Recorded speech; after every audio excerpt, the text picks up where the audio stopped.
Assalamualaikum warahmatullahi wabarakatuh. Perkenalkan, saya Evi Nurjana, calon guru penggerak Angkatan 10 Kabupaten Bulukumba. Pada aksi nyata modul 1.4 Budaya Positif, kali ini saya akan melakukan penyebaran pemahaman kepada rekan-rekan guru di SMP Negeri 40 Bulukumba. Adapun latar belakang dari kegiatan tersebut, bahwa budaya positif di sekolah merupakan fondasi penting dalam menciptakan lingkungan belajar yang mendukung perkembangan akademis dan sosial emosional siswa. Sebelum mempelajari modul ini, pendekatan yang digunakan seringkali bersifat otoriter, menyebabkan siswa merasa tertekan dan tidak termotivasi. Dengan pemahaman baru tentang disiplin positif, posisi kontrol guru, teori motivasi, kebutuhan dasar manusia, dan segitiga restitusi, perlu dibuat tindakan nyata untuk menciptakan lingkungan yang lebih inklusif, empatik, dan memberdayakan siswa. Adapun tujuan dari kegiatan tersebut yaitu 1. Meningkatkan rasa tanggung jawab dan disiplin siswa melalui pendekatan yang positif dan konstruktif. 2. Membangun hubungan yang lebih baik antar siswa berdasarkan nilai-nilai kebajikan universal seperti saling menghormati dan empati. Yang ketiga, menciptakan lingkungan belajar yang aman, inklusif, dan mendukung kesejahteraan emosional serta akademis siswa melalui praktik-praktik positif seperti penerapan segitiga restitusi. Tolok ukur dari kegiatan tersebut yaitu 1. Peningkatan partisipasi dan keterlibatan siswa dalam kegiatan kelas. 2. Terbentuknya keyakinan kelas serta penerapannya. 3. Umpan balik positif dari siswa dan guru mengenai perubahan suasana kelas dan hubungan yang lebih baik seperti menurunnya jumlah konflik dalam kelas. 4. Menggunakan segitiga restitusi dalam penyelesaian masalah yang terjadi pada siswa. Kegiatan ini diawali dengan pengisian daftar hadir oleh para undangan.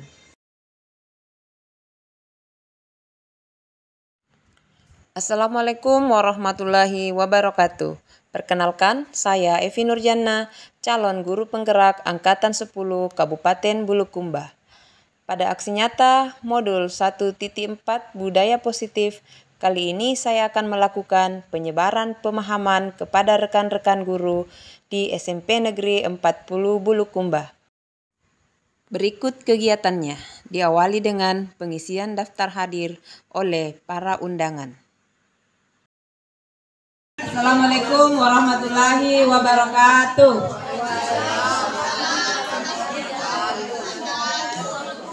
Yang terhormat Ibu Kepala PTSP SMP Negeri 40 Bulukumba atau yang mewakili. Yang saya hormati Bapak dan Ibu Guru staf UPT SPM SMP Negeri 40 Bulukumba. Terima kasih banyak atas kehadiran Bapak Ibu. Sebelum saya memaparkan materi hari ini, mari kita bersama-sama kesempatan, kesehatan, sehingga dan tak lupa pula kita kirimkan salam dan salawat atas. Baik Bapak Ibu, hari ini adalah positif.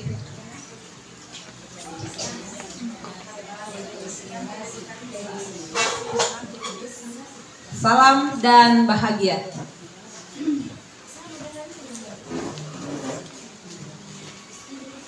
Dalam diseminasi budaya positif pada hari ini, saya akan memaparkan konsep-konsep kunci untuk mewujudkan lingkungan belajar yang aman dan nyaman.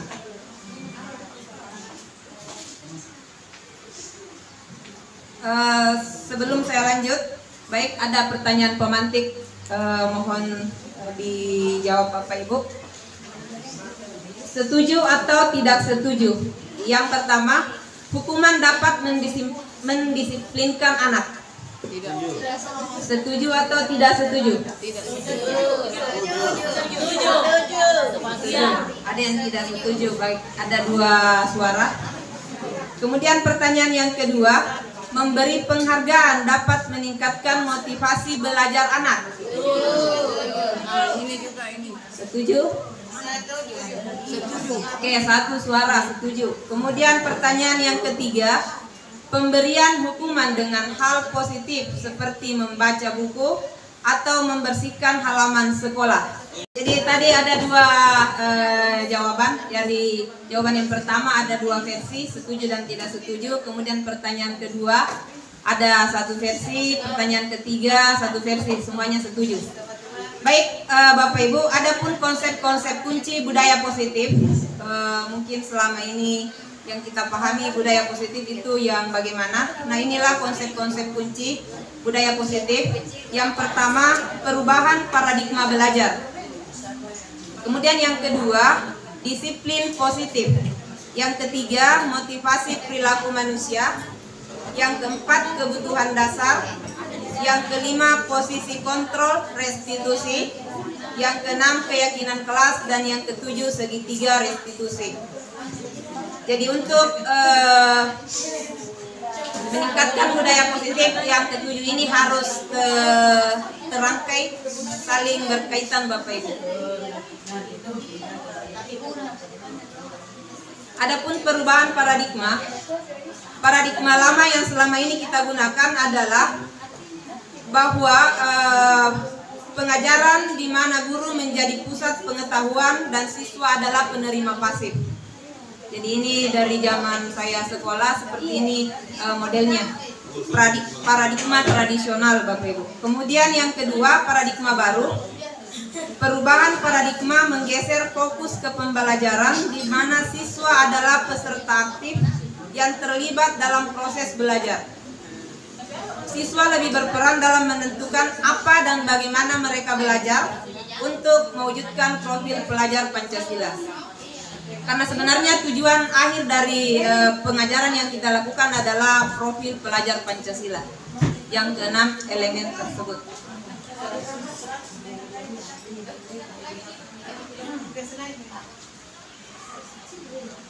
Selanjutnya, miskonsepsi tentang teori kontrol yang selama ini kita gunakan, yaitu guru mengontrol murid. Sebenarnya ini hanya ilusi Bapak Ibu.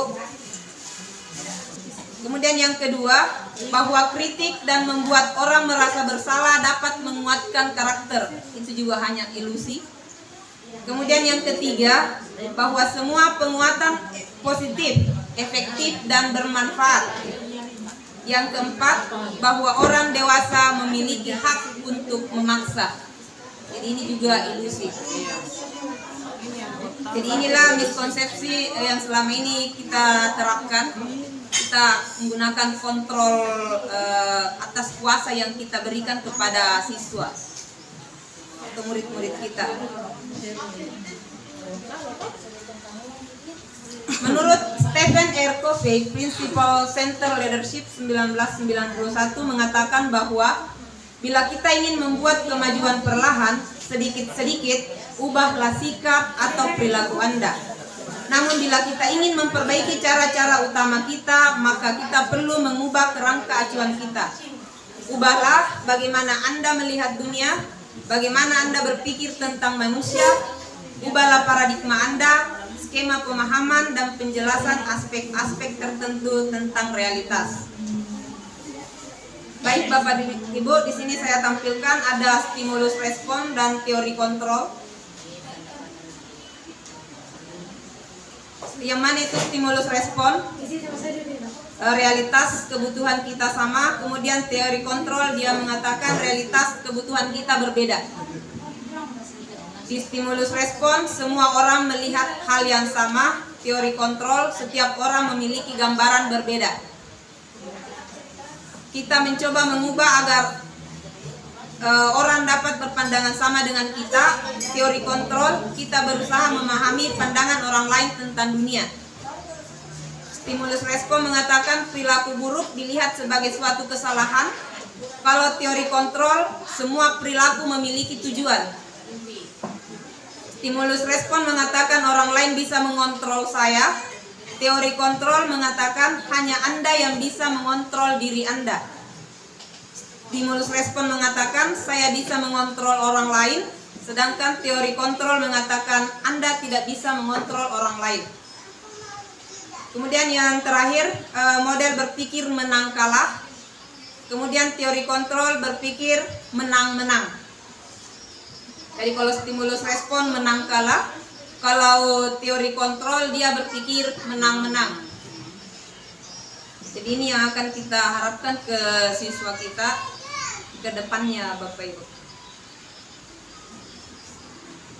Kemudian disiplin positif.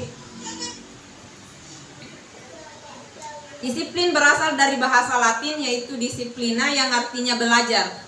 Namun dalam budaya kita, makna kata disiplin telah berubah menjadi sesuatu yang dilakukan seseorang pada orang lain untuk mendapatkan kepatuhan. Mungkin seperti ini Bapak Ibu. Kemudian disiplin positif. Disiplin positif adalah pendekatan yang berfokus pada membangun hubungan yang saling menghormati dan membantu murid mengembangkan keterampilan sosial dan emosionalnya. Tujuannya adalah untuk mendidik, bukan menghukum, namun menanamkan motivasi pada murid-murid kita untuk menjadi orang yang mereka inginkan dan menghargai diri sendiri dengan nilai-nilai yang mereka percaya. Disiplin positif mendorong perilaku menemukan nilai-nilai kebajikan melalui penguatan positif, mempelajari dari kesalahan dan pengembangan rasa tanggung jawab. Jadi tidak ada nih penghukuman kalau disiplin positif yang kita terapkan, apalagi penghukuman fisik.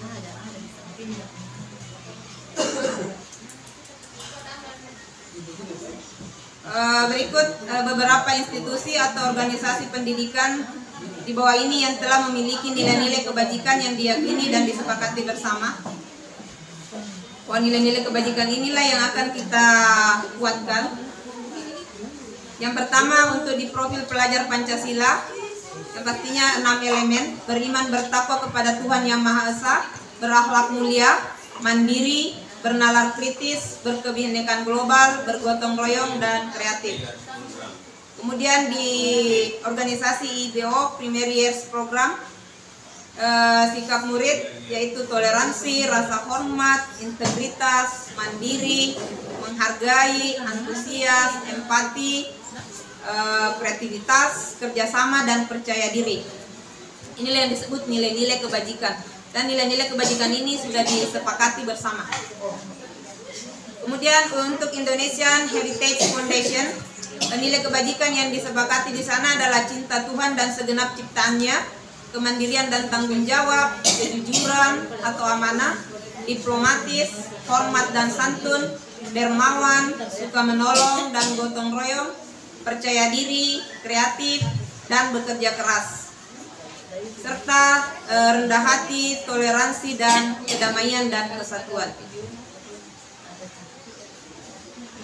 Selanjutnya budaya positif selanjutnya yaitu motivasi perilaku manusia. Jadi ini yang memotivasi kita. Ada 3 motivasi yang mendorong kita melakukan sesuatu. Yang pertama, untuk menghindari ketidaknyamanan atau hukuman. Biasanya kita termotivasi hanya karena ingin yang pertama ini, menghindari ketidaknyamanan atau hukuman. Kemudian yang kedua, motivasi yang biasanya memotivasi kita, yang kedua adalah karena kita ingin mendapatkan imbalan atau penghargaan dari orang lain. Dan yang ketiga, motivasi yang memang muncul dari dalam diri kita, yaitu untuk menghargai diri sendiri, bahwa seperti inilah potensi yang kita miliki. Dari ketiga motivasi ini, motivasi ketiga yang pastinya yang paling bagus, karena ini adalah motivasi internal yang muncul dari dalam diri kita.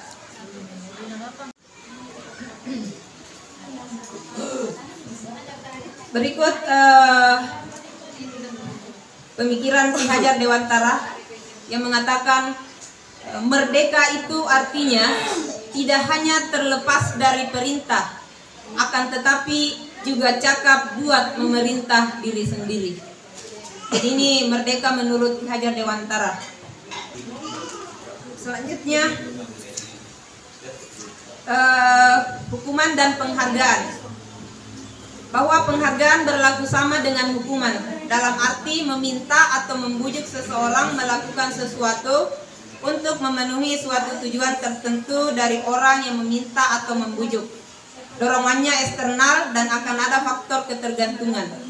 Beberapa dampak dari pemberian penghargaan. Yang pertama, pengaruh jangka pendek dan jangka panjang.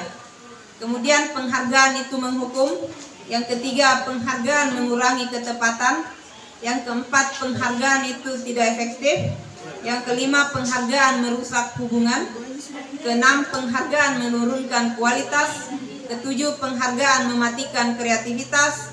Dan kedelapan, penghargaan mengurangi motivasi intrinsik.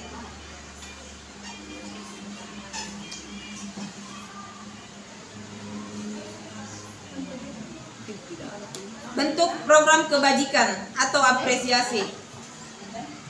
Lantas ketika penghargaan hanya berlaku jangka pendek, penghargaan itu menghukum, penghargaan itu tidak efektif, penghargaan itu menurunkan kualitas, penghargaan itu mengurangi motivasi intrinsik, lantas apa yang mau dilakukan? Maka bentuk program kebajikan yang harus dilakukan yaitu memberikan apresiasi atau pengakuan. Yang pertama, beri pengakuan secara khusus. Jadi bukan lagi penghargaan yang kita berikan kepada murid-murid kita, tapi pengakuan secara khusus. Kemudian beri pengakuan secara pribadi. Yang ketiga, beri pengakuan kepada semua murid secara bergantian. Yang keempat, beri pengakuan secara konsisten. Yang kelima, fokus pada proses.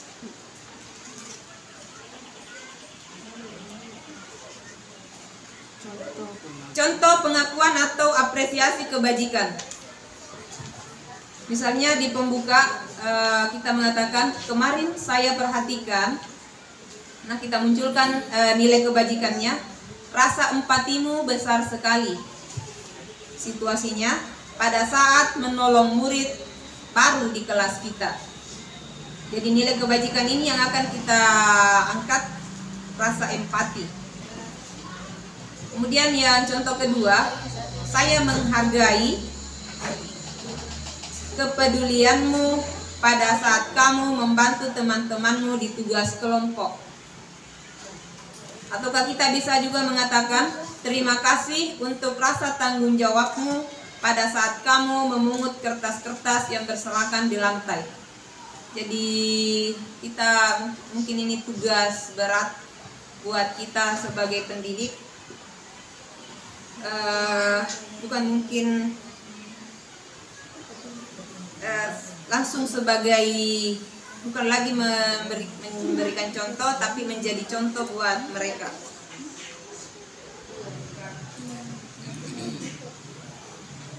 Hukuman, konsekuensi, restitusi. Ini juga menarik Bapak Ibu. Yang mana hukuman, yang mana konsekuensi, dan yang mana restitusi. Hukuman itu tidak terencana atau tiba-tiba. Ketika kita menghukum sesuatu dan itu tidak terencana dan secara tiba-tiba, berarti itu kita memberikan hukuman kepada murid. Kemudian murid tidak tahu apa yang akan terjadi atau murid tidak dilibatkan. Kemudian yang ketiga, bersifat satu arah, artinya dari guru saja ke siswa. Kemudian yang keempat, berupa hukuman fisik atau psikis. Itu hukuman. Kemudian konsekuensi. Kalau konsekuensi terencana atau disepakati sesuai aturan. Jadi ada aturan yang dilanggar, ini konsekuensi. Kemudian yang kedua, murid tetap dibuat tidak nyaman. Namun murid tetap merasa tidak nyaman. Kemudian yang ketiga, guru selalu memonitor murid. Sedangkan restitusi, proses menciptakan kondisi bagi murid untuk memperbaiki kesalahan. Yang kedua, proses kolaboratif yang mengajarkan murid untuk mencari solusi sendiri.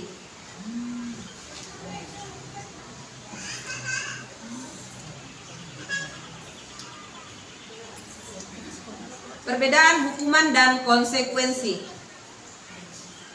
Hukuman, sesuatu yang menyakitkan harus terjadi. Konsekuensi, sesuatu harus terjadi. Hukuman membuat anak sakit, fisik maupun hati. Tentunya ini pasti dalam jangka panjang. Sedangkan konsekuensi membuat anak merasa tidak nyaman dalam jangka waktu pendek. Hukuman, anak membenci kedisiplinan. Konsekuensi, anak menghargai disiplin. Hukuman sifatnya paksaan. Konsekuensi sifatnya stimulus tanggapan. Hukuman mendorong anak menyakiti diri sendiri. Konsekuensi mendorong anak agar mudah menyesuaikan diri. Hukuman konsep diri yang buruk. Konsekuensi konsep diri yang baik. Hukuman, anak belajar untuk menyembunyikan kesalahan. Konsekuensi, anak belajar untuk mematuhi peraturan. Hukuman, marah, rasa bersalah, dipermalukan, merasa tak dihargai. Sedangkan konsekuensi, kehilangan hak, dibuat tidak nyaman, diasingkan untuk sementara. Jadi itu perbedaan antara hukuman dan konsekuensi. Ini disadur dari Restitution Dan Gossen, The Five Position of Control, Yayasan Pendidikan Luhur. Baik Bapak Ibu, mari kita uji yang mana yang masuk hukuman atau konsekuensi. Tindakan guru, mencatat 100 kali di dalam buku kalimat. Mencatat 100 kali di dalam buku kalimat, saya tidak akan terlambat lagi. Pertanyaan yang kedua, lari mengelilingi lapangan basket 2 kali karena terlambat hadir di sekolah. Apakah ini hukuman atau konsekuensi Bapak Ibu? Hukuman. Yang ketiga, murid diminta untuk push up 15 kali karena tidak menggunakan masker ke sekolah. Hukuman. Menggantikan kertas tugas teman yang telah dicoret-coret. Hukuman atau konsekuensi? Konsekuensi. 4. Membersihkan tumpahan air di meja tulis karena tersenggol pada saat belajar. Konsekuensi. Murid disuruh untuk tidak mengenakan sepatu seharian di sekolah karena tidak mengenakan sepatu hitam. Hukuman. Terakhir, lari mengelilingi lapangan basket 2 kali karena terlambat 10 menit untuk pelajaran PJOK. Hukuman. Baik. Mari kita cek.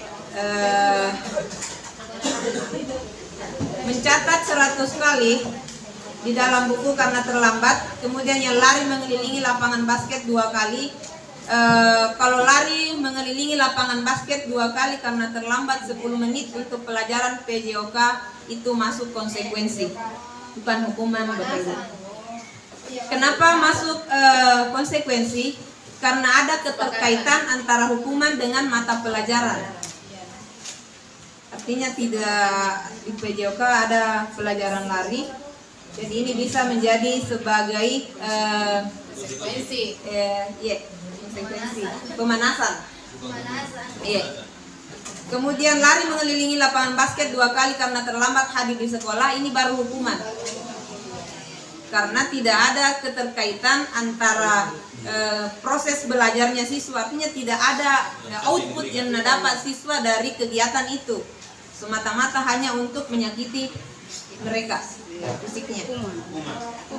Kemudian menggantikan kertas teman, ini pasti konsekuensi, karena konsekuensinya ketika dia sudah coret-coret, konsekuensinya dia harus ganti. Kemudian tumpahan air di meja tulis karena tersenggol, konsekuensinya dia harus bersihkan. Murid disuruh untuk tidak mengenakan sepatu seharian di sekolah karena tidak mengenakan sepatu hitam, ini juga hukuman. Karena tidak ada output, tidak ada manfaat dari yang didapatkan dari siswa. malah akan mungkin dendam atau semakin marah, semakin membangkang. Nah, sebenarnya yang mendasari mereka melakukan seperti yang di awal, bahwa mereka melakukan pasti karena ada dasarnya, ada tujuan yang mereka mau capai. Nah, inilah sebenarnya tujuan yang mereka ingin capai, yang ingin kita capai. Kebutuhan dasar manusia. Dan ini alamiah, dan ini semua kita butuhkan. Jadi ada 5 kebutuhan dasar. Yang pertama, kebutuhan bertahan hidup. Jadi kita butuh makanan, pakaian, tempat tinggal, keamanan, dan kesehatan. Kemudian yang kedua, kebutuhan kasih sayang dan rasa diterima. Rasa diterima, diperdulikan, berbagi, kerjasama, menjadi bagian dalam kelompok. Kemudian kebutuhan dasar yang ketiga, penguasaan. Jadi biasa karena ada harga diri, keinginan untuk dianggap memimpin, berprestasi, diakui atau didengar. Kemudian kebutuhan dasar kesenangan. Biasa manusia senang bermain, humor, tertawa, antusias. Kemudian kebutuhan dasar yang kelima yaitu kebebasan. Jadi kebutuhan dasar inilah yang biasa memicu kita melakukan tindakan-tindakan karena untuk memenuhi kebutuhan yang kelima ini. Salah satu dari kelima ini.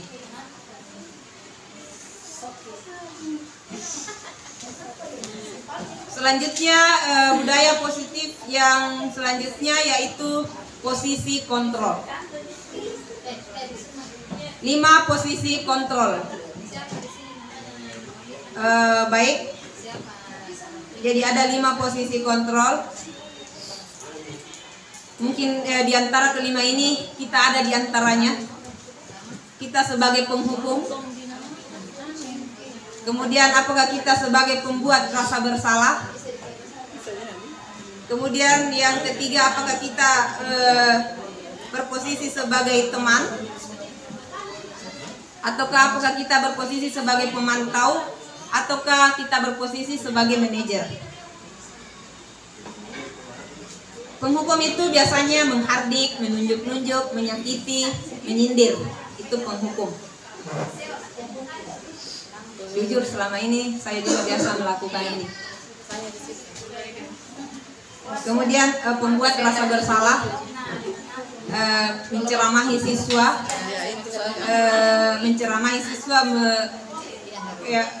dan mengatakan seharusnya kamu tidak begini, ini membuat saya kecewa karena kamu begini. Itu membuat merasa bersalah. Kemudian ketika kita berposisi sebagai teman, dekat sama murid, ayolah lakukan demi ibu, masa kamu tidak mau, ingat tidak ibu pernah bantu. Ini berposisi sebagai teman. Kemudian sebagai pemantau, menghitung dan mengukur apa peraturannya, penyesuaian diri atau selalu mengawasi. Kemudian berposisi sebagai manajer, mengajukan pertanyaan-pertanyaan, apa yang kita yakini dan apa yang bisa kita kerjakan untuk memperbaiki kesalahan. Kemudian menguatkan pribadi dan mengevaluasi diri, bagaimana cara memperbaiki diri. Itu posisi sebagai manajer. Dan tentunya posisi yang paling tinggi dari semua posisi ini adalah posisi sebagai manajer. Nah, ini ada kaitannya dengan keyakinan kelas. Mengapa kita membuat keyakinan kelas, bukan peraturan kelas? Mengapa tidak peraturan saja? Mengapa harus keyakinan kelas? Mengapa kita memiliki peraturan harus menggunakan helm bila mengendarai kendaraan roda 2? Kira-kira kenapa Bapak Ibu? Mengapa kita memiliki peraturan harus menggunakan helm bila mengendarai kendaraan roda 2? Sebagai pelindung. Sebagai pelindung. Kalau ini kan aturan. Aturannya harus memakai helm. Sebenarnya nilai kebajikan yang akan muncul di sini adalah ini keamanan, keselamatan. Ya. Itu nilai kebajikannya. Kemudian yang kedua, Mengapa kita memiliki peraturan 3M, menggunakan masker, mencuci tangan, dan menjaga jarak selama COVID? Ini aturan, kira-kira kayak karena kita yakini bagaimana ini?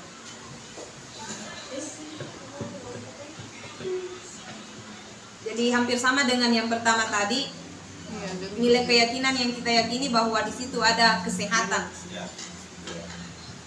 Jadi untuk mendukung motivasi intrinsik, maka kita harus kembali ke nilai-nilai keyakinan yang lebih menggerakkan seseorang dibandingkan mengikuti serangkaian peraturan-peraturan. Karena seandainya keyakinannya yang kita lihat, pasti tidak akan banyak yang akan melanggar. Tapi karena aturan, akan terlanggar. Karena tidak diyakini bahwa efeknya ke depan seperti itu. Manfaat besarnya. Iya. Baik, mari kita lihat peraturan kelas dan keyakinan kelas. Jika peraturan kelas selalu kembalikan buku ke tempatnya, kira-kira Bapak Ibu keyakinan kelas apa yang kita inginkan dari murid dengan aturan ini? Disiplin. Yeah. Tanggung jawab. Jadi ini yang kita harapkan di siswa dengan adanya aturan ini. Jadi keyakinan itu bersifat dia universal, luas. Kemudian dilarang mengganggu orang lain. Jadi aturannya dilarang mengganggu orang lain. Berarti keyakinan kelas yang kita harapkan dari dilarang mengganggu orang lain ini saling menghargai. Hadir di sekolah 15 menit sebelum pembelajaran dimulai. Keyakinan kelas yang diinginkan adalah kedisiplinan. Ya, betul sekali. Dilarang melakukan kekerasan. Saling menghargai. Jadi seperti itu Bapak Ibu. Jadi aturan kelas dengan keyakinan kelas.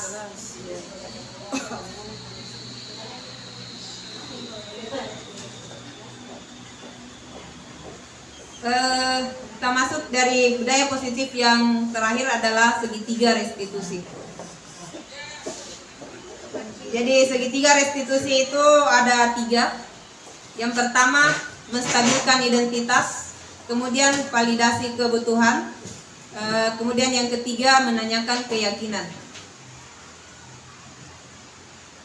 Jadi ini teknik penyelesaian masalah menggunakan segitiga restitusi. Menstabilkan identitas artinya bahwa setiap orang pasti pernah melakukan kesalahan.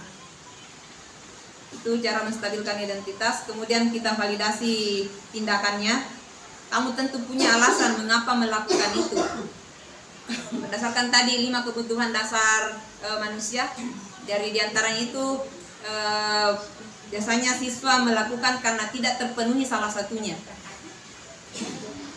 Kemudian menanyakan keyakinan, nilai-nilai apa yang telah disepakati, yang telah dilanggar dan yang ingin dicapai dari apa yang sudah dilakukan. Menstabilkan identitas membuat anak yang merasa gagal karena berbuat salah menjadi positif terhadap dirinya. Jadi ini kelebihannya segitiga restitusi Bapak Ibu. Di bagian pertama menstabilkan identitas, kita tidak memberikan lagi penghukuman kepada anak-anak, tapi kita membuat bahwa yang merasa gagal karena berbuat salah menjadi positif terhadap dirinya. Kata-kata yang biasa bisa kita gunakan, berbuat salah itu hal yang manusiawi, tidak ada manusia yang sempurna. Atau kita juga bisa katakan, kita pasti bisa menyelesaikan permasalahan ini. Atau siapa yang salah, bapak atau ibu lebih tertarik untuk menyelesaikan permasalahannya.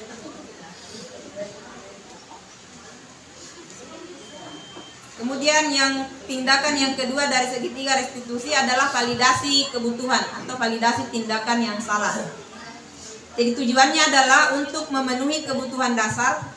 apakah itu penguasaan, kebebasan, kasih sayang dan rasa diterima, kesenangan atau bertahan hidup.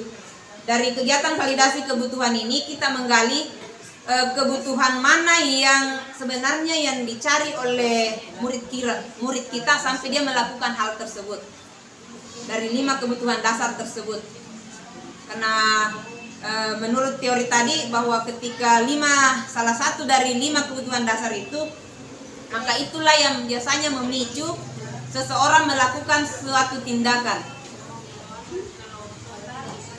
Kita bisa berkata, kamu bisa saja kan melakukan hal yang lebih buruk, tapi kamu tidak melakukannya.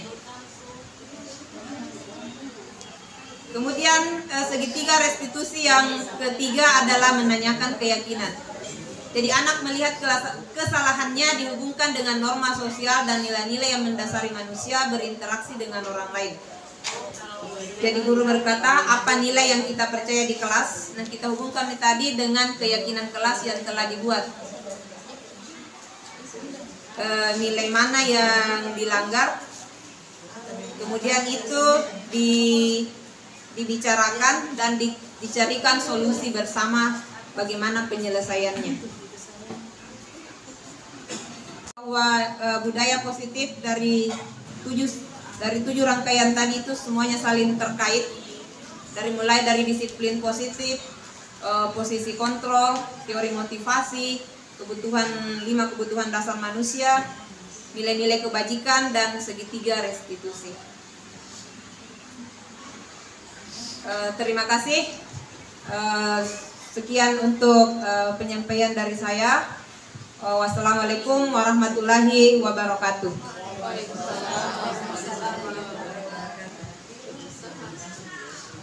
Atau ada yang mau ditanyakan Bapak Ibu?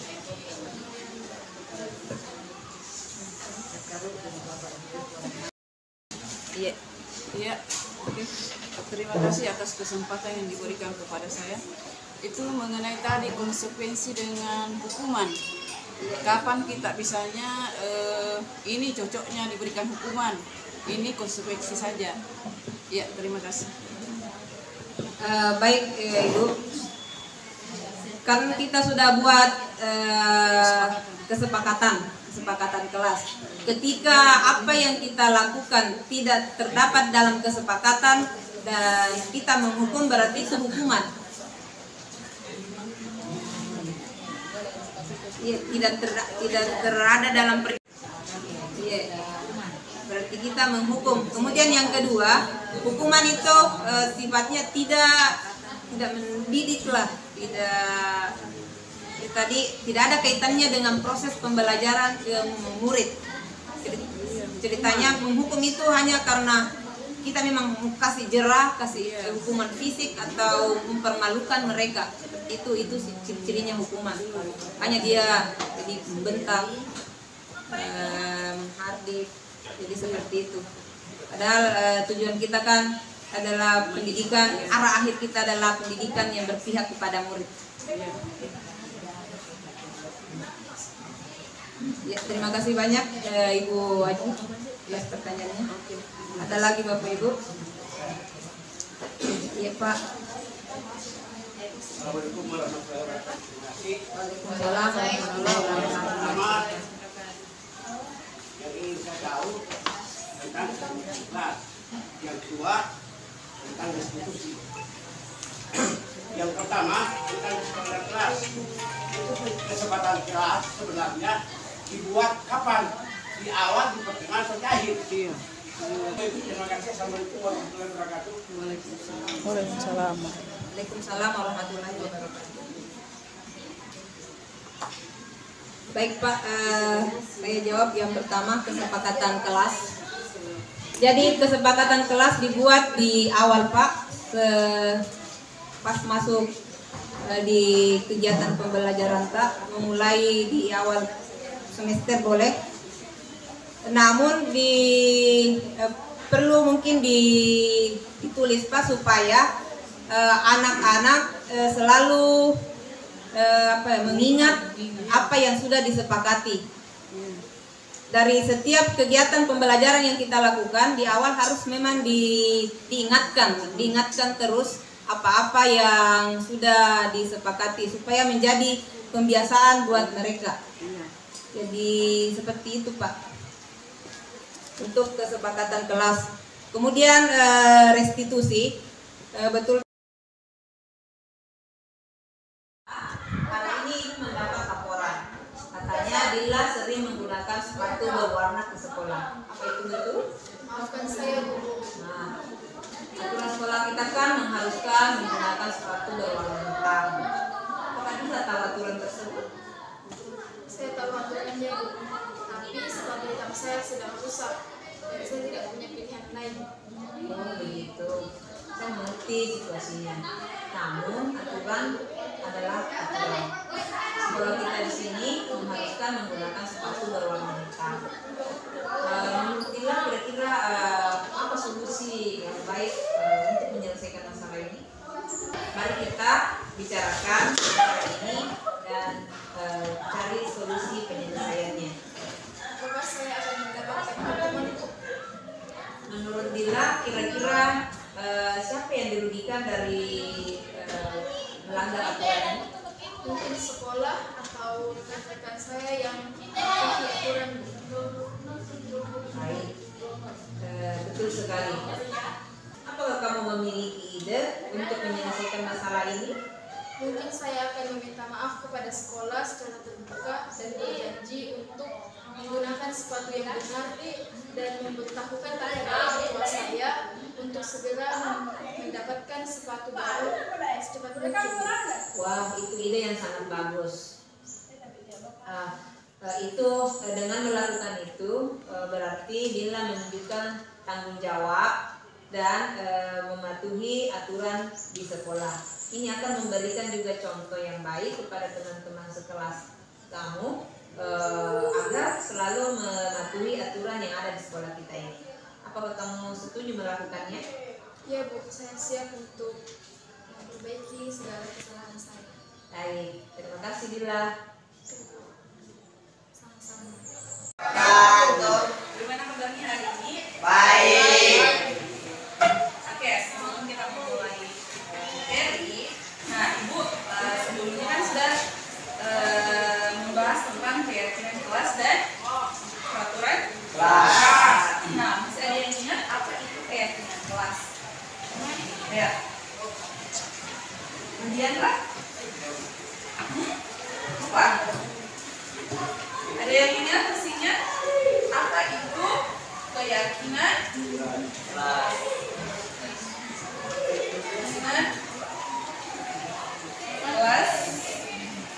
dan peraturan kelas. Oke, kita bahas lagi ya. Kalau keyakinan kelas itu adalah suatu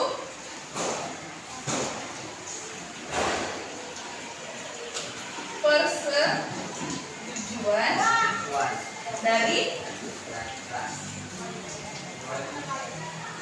antara guru Dan siswa. dan Siswa. siswa.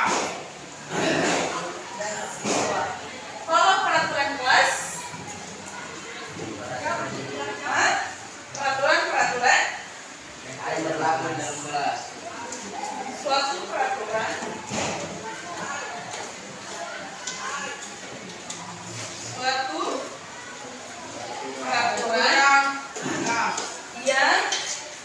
yang apa? Yang harus kita Taati. taati. Taati di dalam kelas. Yang harus kita taati di dalam Kelas. Oke. Contoh apa saja persetujuan keyakinan kelas antara guru dan siswa? Oke, ada yang bisa? Apa kira-kira persetujuan antara guru dan siswa dalam membentuk keyakinan kelas? Kayak kenapa? Tidak boleh ribut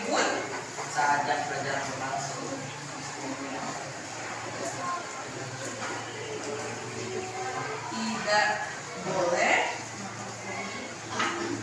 ribut pada saat proses pembelajaran dalam. Oke, siapa lagi?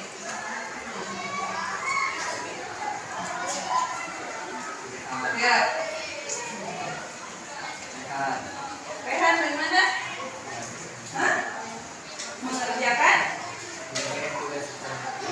Mengerjakan tugas tepat waktu. Mengerjakan tugas tepat waktu.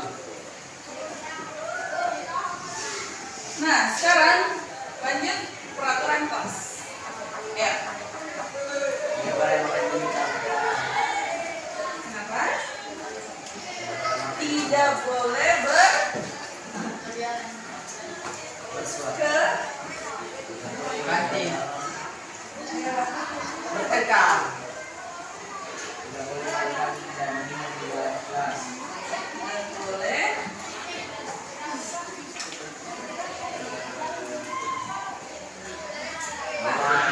Tidak boleh berkelahi dalam kelas karena akan mengganggu pembelajaran berlangsung.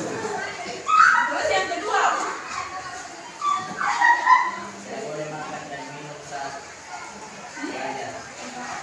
Tidak boleh makan minum.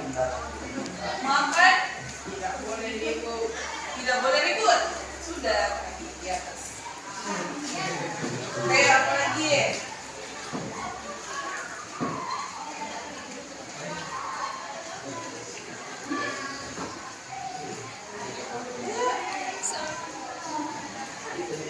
Kenapa Rehan? Tidak boleh saling membuli. Tidak boleh Boleh. Nah, jadi setiap peraturan kelas itu harus diberikan sanksi kita melanggar. Nah, kalau misalnya kita melanggar ini peraturan pertama, sanksinya apa? Masuk BK? Kalau ini sama. Selain masuk BK, nilai kalian akan rendah. Makanya kita harus menaati aturan kelas maupun keyakinan kelas. Agar apa? Hah? Ayo, agar apa? Kalau kita mewujudkan semua aturan ini dan kita tidak melanggarnya, maka kita akan bahagia. Selain bahagia apa? Kelas akan menjadi tenang. Kelas akan menjadi tenang. Terus apa lagi? Mendapatkan nilai yang tinggi. Oke, apa lagi? Nilai sikap yang baik. Nilai sikap yang baik. Apalagi masih banyak. Apa lagi ya? Fajar.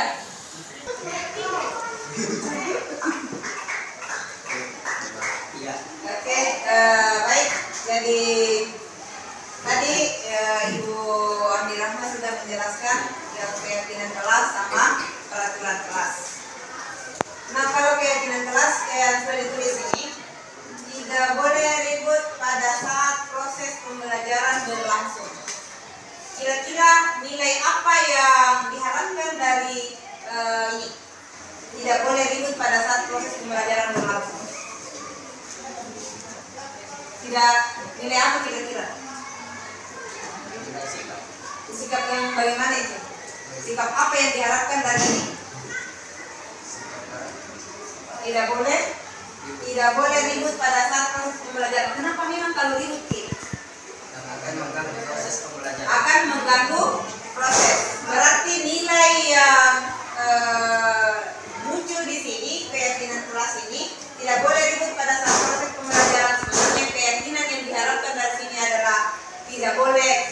mengganggu. Artinya saling menghargai. Jadi nilai keyakinan yang muncul di sini adalah supaya kita di dalam kelas itu saling menghargai. Oke? Kemudian yang kedua, mengerjakan tugas tepat waktu. Kira-kira nilai apa yang muncul dengan mengerjakan tugas tepat waktu? Pak? Oke, betul sekali. Jadi nilai keyakinan yang diharapkan dari mengerjakan tugas tepat waktu adalah nilai disiplin. Seperti itu. Jadi inilah yang disebut keyakinan kelas. Apa yang tertulis di aturan, kemudian kita pecahkan menjadi apa nilainya. Seperti tadi ini, mengerjakan tugas tepat waktu berarti keyakinan yang diyakini di dalam hati kita berarti itu adalah nilai disiplin. Kemudian tidak boleh berkelahi dalam kelas. Kira-kira keyakinan apa yang muncul ini? Tidak boleh berkelahi.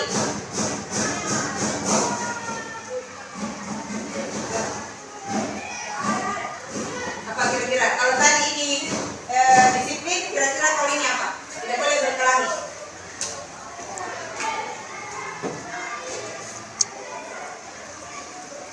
Menjaga keamanan, ataukah kita juga saling menghargai, pause dulu, saling menyayangi, Tidak memilih-milih teman. itu kalau memiliki gitu jawaban sebentar.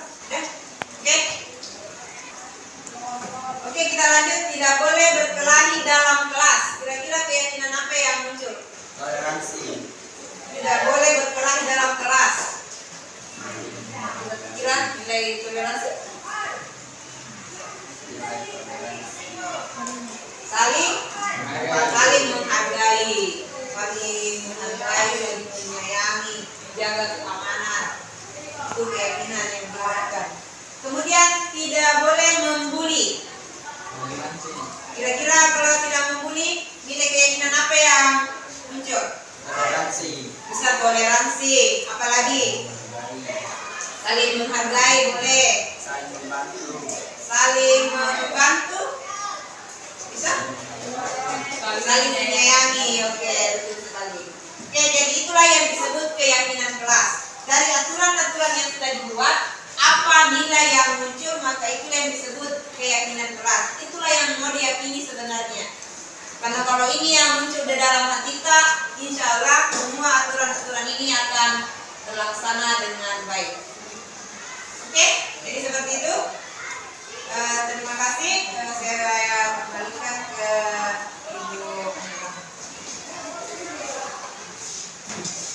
Oke, baik. Nah, tadi sudah dijelaskan lebih